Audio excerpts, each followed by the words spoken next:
There are different texts in the Gemara. One of the texts, the one that's probably most well known, is that he said, "Im chochma ein kan, zikna yesh kan." It could be that there's no wisdom here. I'm not the great posek to decide the question, but I'm an old man. And therefore, there is a merit in that by itself. Rabbi Yochanan said that he stood up for an elderly person who was not even Jewish, because he said how many experiences in life that person must have had. So I decided that I would come here tonight simply because I'm the oldest person in the room. And I have a connection, therefore, to generations that you don't have. You're born in a different time, different circumstances. And I come from a different world. But there's a common denominator between us. And that's the point that I want to mention here tonight. You know, when we study Nevi'im, Tanakh, believe it or not, Tanakh is worthy of study. The attitude towards it should not be that you're studying ancient history or events that long ago happened about people who are no longer here for millennia. The attitude should be that you're reading a commentary on current events. But you have to be wise enough to be able to see it, because the Tanakh is eternal. It's immortal.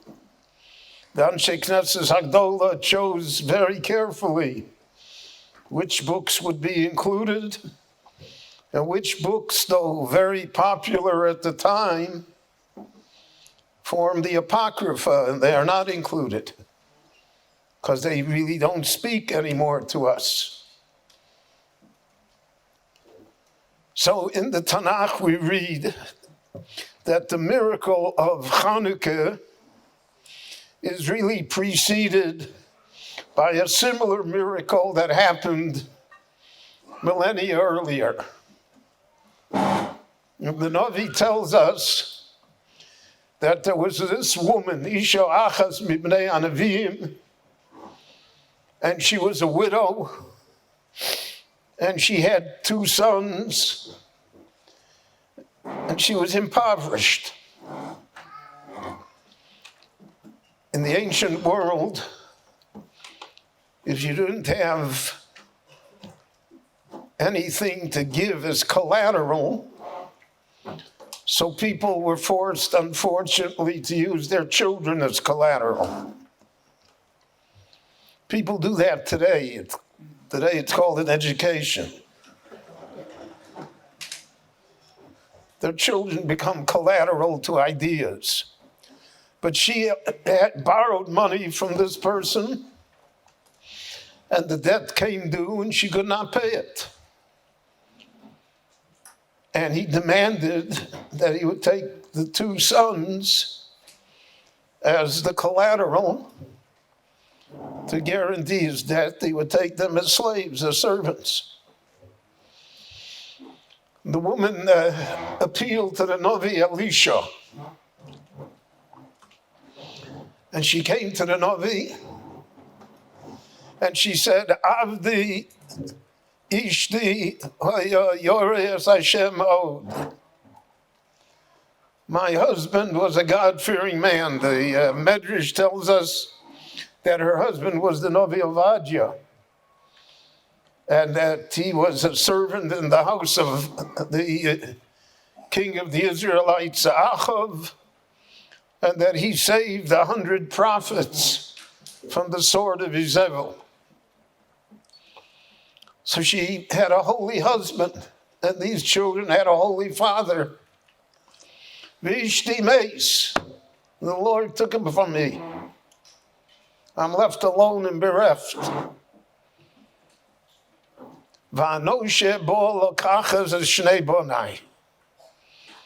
And the man that I owe money to now comes to demand his collateral. I have to pay him. Otherwise, I lose my children.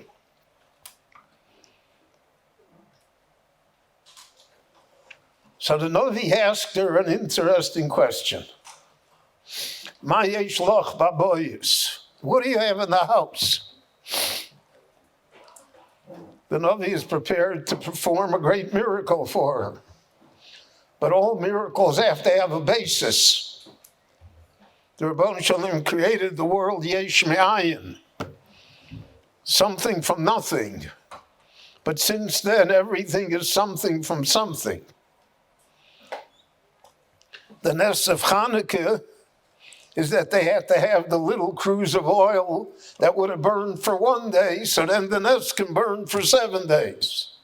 But without having the cruse of oil itself, there are no free miracles, so to speak, in the world.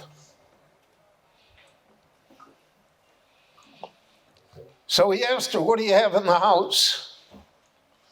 So she answered the same thing. I have only, we only have a little oil. So he told her, listen to me. Go to all of your neighbors and friends and borrow utensils. Borrow bottles and jars and pitchers, anything that's a container, and bring it into your house. And he told her, al tamiti, don't be sparing. Don't underestimate what's going to happen here. She went and did so. She came to the house with all of the utensils that she had gathered, and she begins to pour the oil. The little oil that she had, she pours into the jar that she borrowed. And the oil flows and flows and flows. It's the miracle of Chanukah. The little cruse of oil, 8 days. And she fills up all of the containers that she has borrowed. And she now sees how she's going to escape from the situation. She'll be able to sell all this oil. And she'll pay off the debt. And her children will remain with her. And in her excitement, she says to her children, bring the rest of the bottles. And they said, Oyen, there aren't any more. That's all we borrowed. And then the Navi says, Tamod Hashomen. The moment they said that, the oil stopped flowing. That great miracle of Elisha is a metaphor for the Jewish people. There is no shortage of oil for the Jewish world. The light of Torah, there's enough for everyone. It's the containers that are the problem. Al Tamiti, he told her, I'm warning you, don't underestimate, don't borrow too few.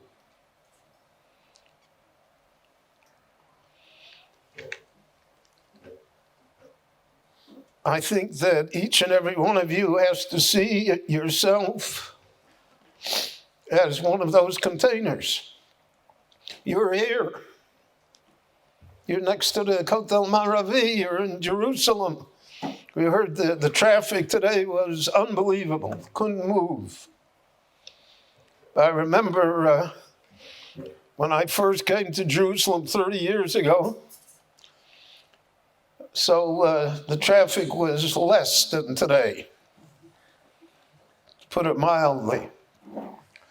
And I was driving my father, of blessed memory, and we came to a traffic jam, 6, 7 cars backed up at the light. And as a good American, I was very impatient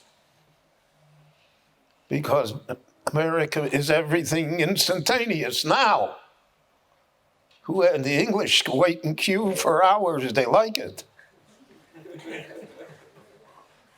But what are you talking about? I have to wait. So my father saw I was fidgeting. My father was a Lithuanian Jew who came to study in Jerusalem in 1925.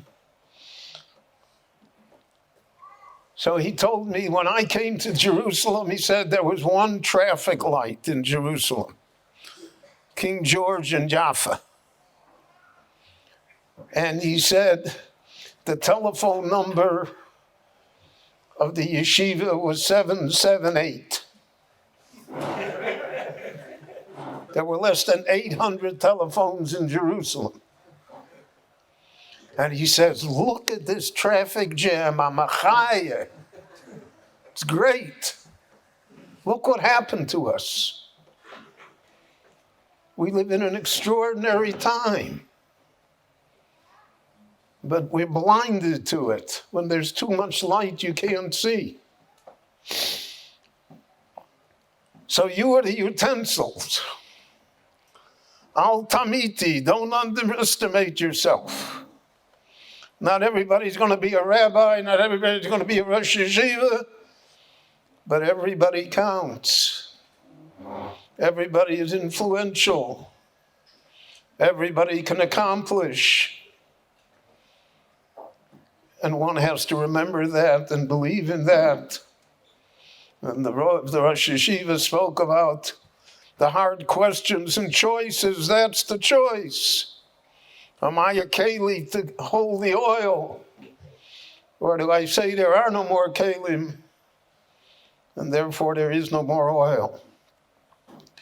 The Navi Yeshayahu says, when he describes how he became a Navi, so he has a vision and he's in heaven, and he hears a voice that calls out and says, Esmi eshlach umi yelech lonu.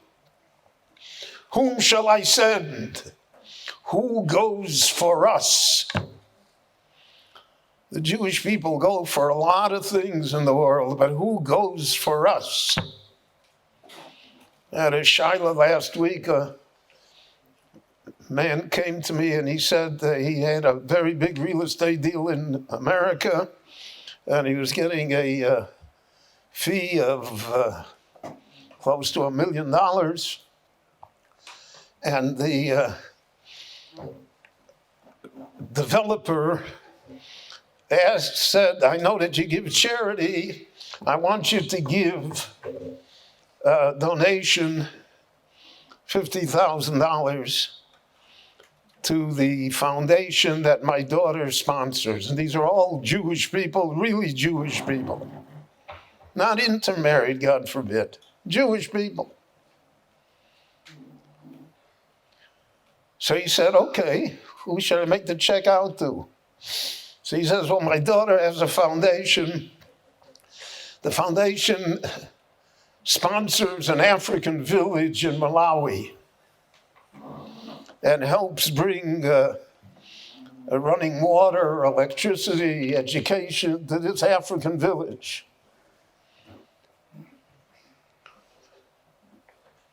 So he asked me if halachically he could give the money. So I don't want to paskin the Shiloh here publicly, but I gave him an answer. But I told him, I said, listen, maybe you can talk to the woman.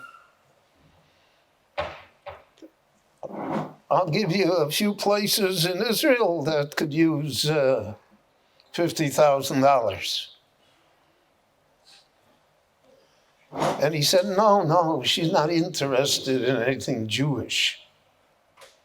She wants to do good. It's Tikkun Olam in Malawi, but not in Tifrach.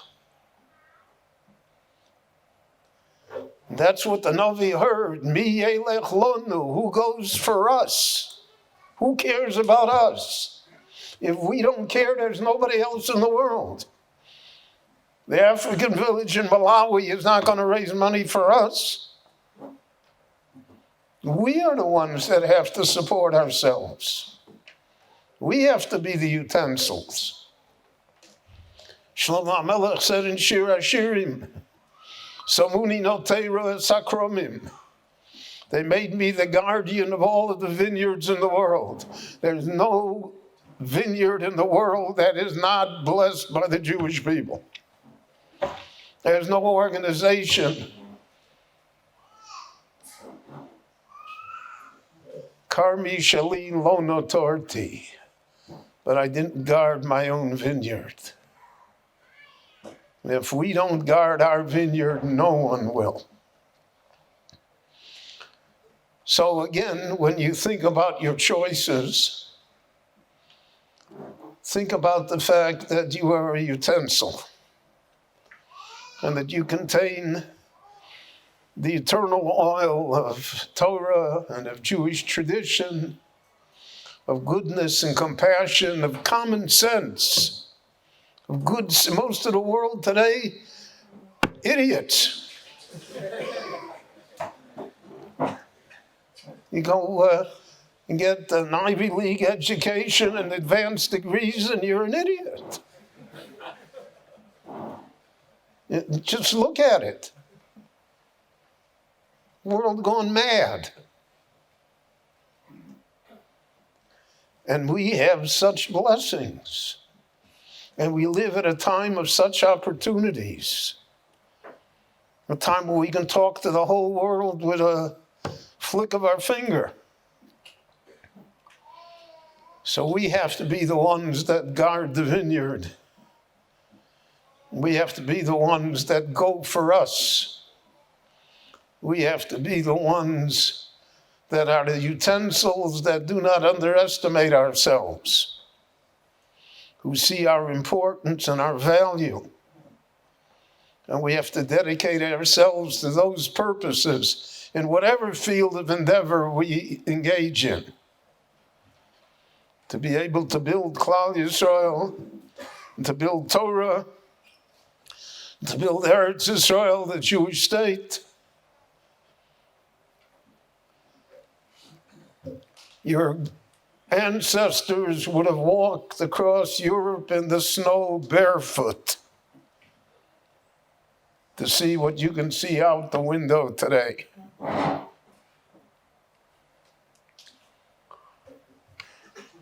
So that also is part of Chanukah. And therefore, all of you who are associated with Eish Torah, in whatever respect, should see yourselves in that light, and will be zoche, therefore, to see the great menorah lit outdoors here again, speedily and in our days. Thank you.